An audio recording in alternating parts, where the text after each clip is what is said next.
ہم کہہ رہے ہیں کہ ملک کے نظام کو برباد کرنے کے لیے، اس ملک کی سلامتی کو آگ لگانے کے لیے فرقہ پرست طاقتیں جٹی ہوئی ہیں۔ اگر سیکولر طاقتیں کھل کر ان کا مقابلہ نہیں کریں گی، ان کو اقتدار سے نہیں ہٹائیں گی، تو ایک دن خدا نخواستہ یہ آ سکتا ہے کہ سیکولر پارٹیاں اقتدار کے میدان سے باہر نکل جائیں۔ میرے بھائی، وہ وقت اس ملک کے لیے بڑی بدقسمتی کا ملک ہوگا، اور وہ ملک جس کی آبیاری 150 سال تک مسلمان نے اپنے خون سے کی ہے، وہ ملک کہیں ایسا نہ ہو کہ خدا نخواستہ برباد ہو جائے۔ اس لیے جو نظام بنایا ہے جلسے کا، جو پروگرام بنایا ہے سیکولرزم کی حفاظت، یہ بڑا اہم موضوع ہے۔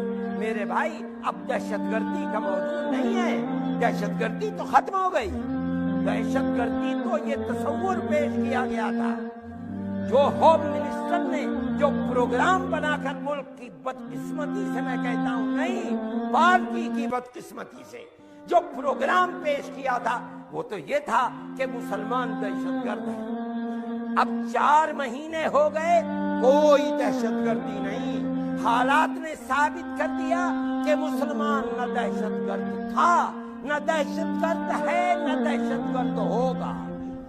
وہ لوگ دہشت گرد ہیں جو رات کو پروگرام بناتے ہیں سیکولرزم کے دامن پر داغ لگانے کا، اور صبح کو ارباب اقتدار کے ساتھ بیٹھ کر ڈنر کھاتے ہیں، جن کو ان لوگوں نے، جو RSS کے لیڈر اور BJP کے لیڈر ہیں، اپنی چادروں کے نیچے چھپا رکھا ہے۔ وہ ہیں فرقہ پرست، وہ ہیں دہشت گرد۔ اب وہ تو ختم ہو گیا۔